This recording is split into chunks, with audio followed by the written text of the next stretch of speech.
This experiment did not come out the way that I thought it would, and this ends up being video 3 in what's becoming a series. In the first video, I showed how focal length is king. Twice the focal length means twice the image size when it comes to astrophotography.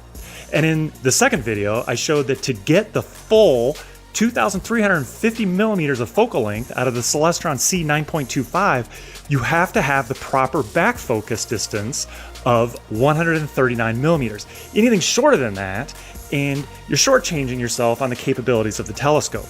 But when I went to confirm all this with the Celestron NexStar 6 SE, everything fell apart, and I'm kind of interested to hear your take on this because the results were completely unexpected. So let's go outside right now with the NexStar 6 SE and let's talk focal length.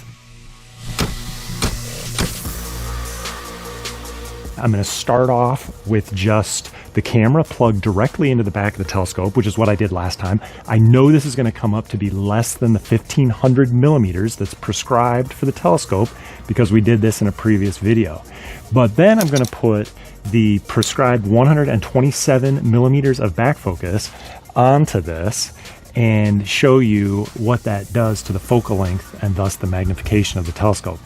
Now this is going to be a rather drawn out process because with the NexStar mount, you really can't put any back focus distance on something that's vertical, which Jupiter is tonight, which is what we're going to use. So I'm going to go ahead and do the measurement here with the NexStar mount with limited back focus distance. Then I'm going to put the proper back focus on. I'm going to have to change to an AVX mount.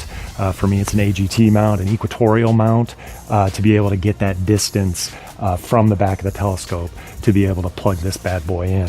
What I'm going to do is I'm going to take a picture of Jupiter. I'm going to measure its pixel diameter and compare that to what it's supposed to be. And based on that, I'm going to be able to calculate the focal length of this telescope. And you can see the seeing isn't great tonight, but I do need to refocus. The temperature has dropped about 3 or 4 degrees since I focused this initially. So I know the focus point has changed a little bit. So I'm going to go use a Bahtinov mask, get perfect focus. Not really necessary for this type of a pixel measurement, but if you know me, you know I'm obsessed with focus and collimation. And so I refuse to take a picture without perfect focus. So let me go over to a nearby star, get perfect focus, and come back to Jupiter.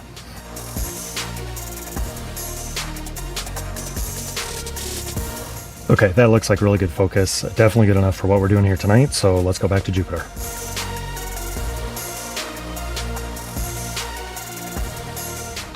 Okay, the seeing is kind of average to below average, I would say.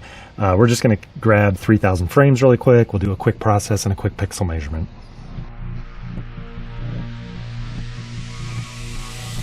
We'll do a quick process here in Auto Stacker.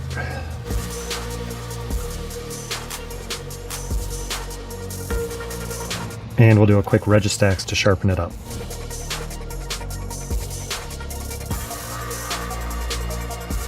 I think I'm good with this one. It's giving me a good sharp edge.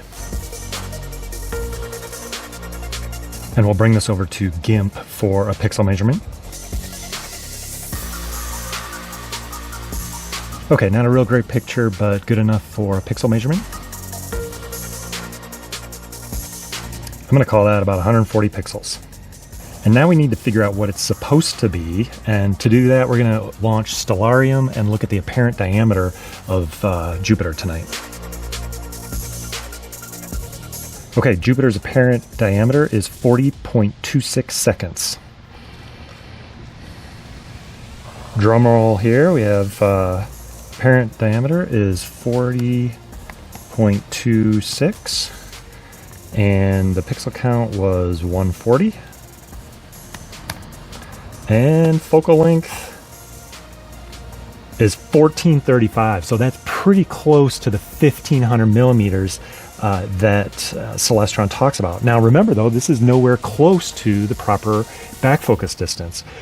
So at this point, I'm going to tear this all apart. I'm going to get my equatorial mount out. I'm going to realign it, and we're going to go through this process again. It's going to take me an hour, but for you, it's going to take 5 seconds.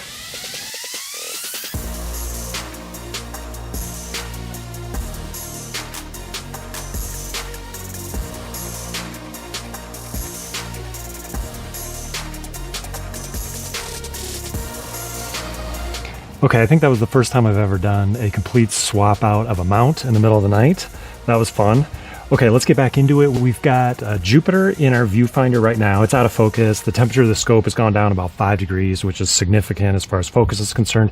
It doesn't matter though, because we're going to put these extenders on and we're going to really blow up the focus on this thing. So let's go ahead and do that. We're going to go from the back of the mount, where it is right now, to 127 millimeters of back focus length.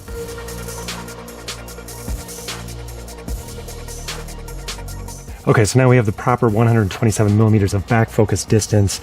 This is tremendously out of focus. The first trick we're going to do to just see it is we're going to increase the exposure and the gain so that it shows up.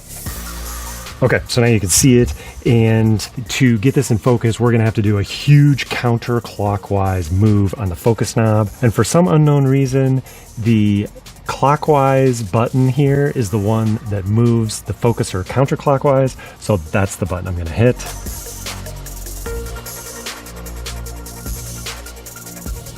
Okay, here's our picture of Jupiter, but I am going to go use that Bahtinov mask on the nearby star, I think it's Pollux, and get super sharp focus for our official capture of Jupiter with this back focus distance.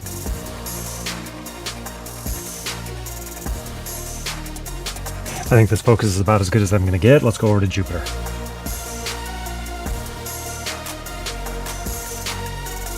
Okay, I think we're solidly into the average seeing now, which is pretty good for Denver with the mountains close by. Seeing is just traditionally horrible. So this is pretty good. It's the best we've had in probably a month, to be honest with you. Jupiter is a little slanted here. We could change that by rotating the camera, but I'm afraid that I would mess up my perfect focus. So I'm gonna leave it here and let's go ahead and get this capture.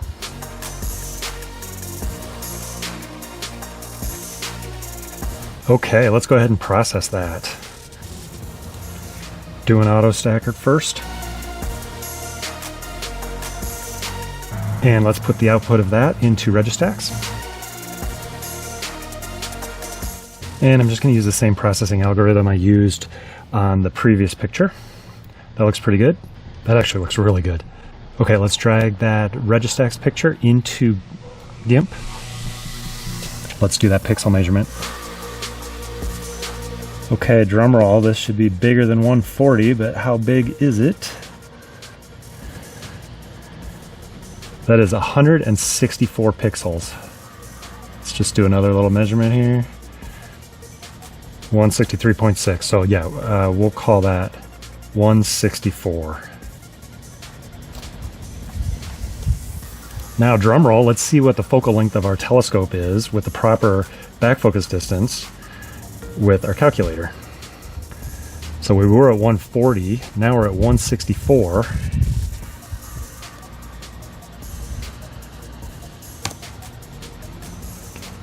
So the focal length, the true focal length of a 6SE or a C6 is actually closer to 1700 millimeters than it is to 1500 millimeters. So that kind of blew me away when I first saw that, and I'm not sure what to think about that finding. All I can think is that the engineers designed the telescope for 127 millimeters of back focus distance, but then they realized when they threw it on a NexStar mount that you could never get that type of a back focus distance in that mount because of the space restrictions. So they figured out what you could use for back focus distance on that mount. It ended up being about 1500 millimeters, and they called it a 1500 millimeter telescope because I think we've pretty much verified that this is a 1700 millimeter telescope, not a 1500 millimeter telescope when we've got the proper back focus distance. I'll probably sit out here and see if the scene clears up and I can get a better shot of Jupiter tonight. But other than that, thanks for watching, and we'll see you next time.